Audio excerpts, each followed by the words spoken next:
Perfect. So just to kind of start things off, what goes into the discussions on boundary changes? I'm sure that's a very complicated process. But it is very complicated, and it starts by taking the maps that you saw today, and every area into small areas are broken down to how many children live there, how many children attend the school it's assigned to. And then looking at those numbers, we look at each building and how many classrooms does it have, so what capacity does it have, what impact would if we moved a section out or a section in. So it's like moving many, many different puzzle pieces until you find solutions that allow you to move what you have to move and yet not exceed the capacity of the building as it's projected. So that's what happens on paper in the analytics. We also go around, and Todd Veek did this for us, and held a meeting at every school that potentially could be impacted with the principal and teachers and a parent or parents that the principal invited to the meeting through whatever process. And then just listen to preliminary concerns or questions, which then helps us identify preliminarily where there may be issues that we're not aware of. Concerned about a safe pathway or a route or location of a building. And then once that all comes together, literally Todd and I sit down and start trying to put the puzzles together to come up with a game plan based upon those assumptions that were approved by the school board as to what our priorities were in trying to come forward with boundary recommendations. So why now? Oh, well, because our middle school opens in the fall of 2014, so this is the time that we need to do boundaries. And can you explain the options that will be sent out today? Well, in the middle school level, there's the option that will be sent out that involves no change to Whittier as far as students leaving that school, no change to Patrick, no change to Memorial.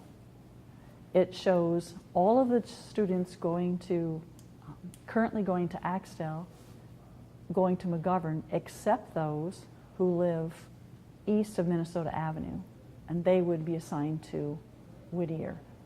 And then there's a group of students that currently are assigned to Edison who live on the west side of the interstate, and those students who are currently bused to Edison would be proposed to be bused to McGovern.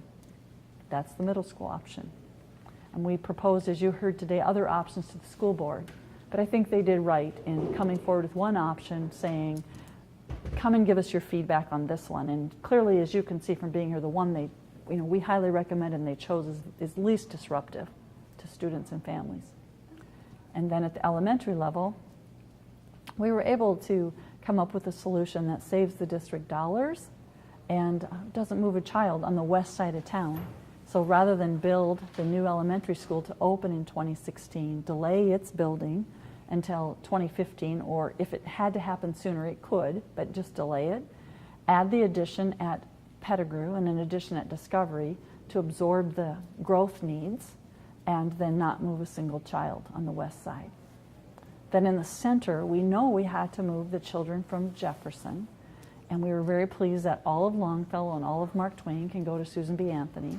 So then Jefferson in the proposal is divided between going to Garfield and going to Laura Wilder. And then some of Laura Wilder's bus is reassigned to Susan B. Anthony. And some of Laura Wilder's bus is reassigned to Garfield. And then it moves the Challenge Center to much more of a permanent home, to the addition that's already scheduled for Robert Frost. And it allows us to unite our Bridges Elementary Behavior Program under one roof at Horace Mann, and proposes that we take Horace Mann in its entirety rather than breaking up the school. All those students would be bused on 26th Street over to Rosa Parks.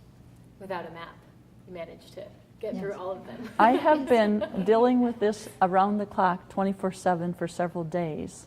So. You mentioned a cost savings. Could you just re-detail that? I know you Yes. presented it to the board, but I wanted to make sure I had those numbers correct. The delaying of the Northwest Elementary School saves the board, and these are rough estimates, approximately $5.4 million, and an ongoing savings of $200,000 each year in operational costs over if they were to build that building. That's the savings. I'm sorry, the $5 million, that's just not on this budget because that will be.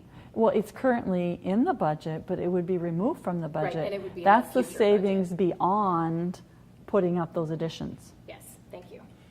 Now, just in listening to the discussion here, a lot of the talk was about trying to keep neighborhood schools together. And I know one neighborhood school is going to kind of disappear because of these changes. What went into that discussion? Well, I think you have to listen carefully because that neighborhood school is kept together. The driving thing is keep a neighborhood school together. They are. They're all together on a bus to go to Rosa Parks. And the other children going into that school need to have a place. And so when you look at a neighborhood, the Horace Mann, whose natural boundaries are down to 91 students, each year declining, many parents, and certainly it's a challenge for teachers if the entire school has what we call blends. In the Sioux Falls School District, we have to control our budget tightly. So if we have a small first grade class, it doesn't mean I still get to put a teacher in there. Then I have to blend first and second grade together in one room, second and third together, third and fourth, fourth and fifth. That's what we mean when we mean blends, rather than one classroom that's all first grade, all second grade, all third grade, all fourth, and all fifth. So it's less about the physical location, more about Right, the student. right. We were very pleased that we were able to keep those children together. I mean, and the parents, where they're walking to school, they would be provided bus transportation to Rosa Parks. And again, Rosa Parks will have the room once Spanish immersion moves out of there. They didn't have room for all the Spanish immersion, but they'd have room for that relatively small Horace Mann neighborhood population. Can you talk about the next steps and the importance of the parent meetings? Yes, we have 5 parent meetings scheduled, which I think many of you have been very helpful in us putting those dates out there in earlier reports. And they begin on Tuesday night at Patrick Henry at 7 p.m. And there are one at each middle school. And the purpose of those are for parents to come and give us feedback, input, new ideas. The board did choose very clearly to put out one option for each scenario and then to choose for parents to come and give their feedback and input. So could these changes, or could these plans possibly change? Always, yes. Right, but I have to be honest with you, I believe, like on the west side, do I think these plans will change? No, because I don't believe a parent's going to come forward to say, we wanted to be moved and we didn't get picked. I mean, and so in the center, we certainly should be hearing from some parents because their address is assigned to a different school. And that matters, it matters to us. But the challenge we have is everybody loves their school in Sioux Falls and no one wants to have to move. And you heard clearly we have to get pressure off of Edison Middle School. We've got to be able to get some space into that building. When are you hoping to have, I guess, the plans finalized? December 9th. December 9th is when, as a result of the public hearings, and we do have, the last public hearing is on November 25th, after the regular board meeting, and I believe that one is at Benner Todd Memorial, Whittier, the last one. You guys probably have it in your notes someplace. But after that last one, that board, the second board meeting in November, then there's a 2-week window before December 9th, and there's also a board work session in there. So if we had to come back at it December 2nd in work session, we could. But I felt strongly to recommend to the school board there's no reason to wait till January because it just causes more parents worry and stress. Is December 9th first reading or second reading? We don't have first and second readings with boundaries. Oh, okay. Yeah, that's policy. This isn't policy. Yeah. So It's you're- Whittier, yeah. You're saying like your ultimate goal is least disruption. Are you confident with the options that were proposed tonight?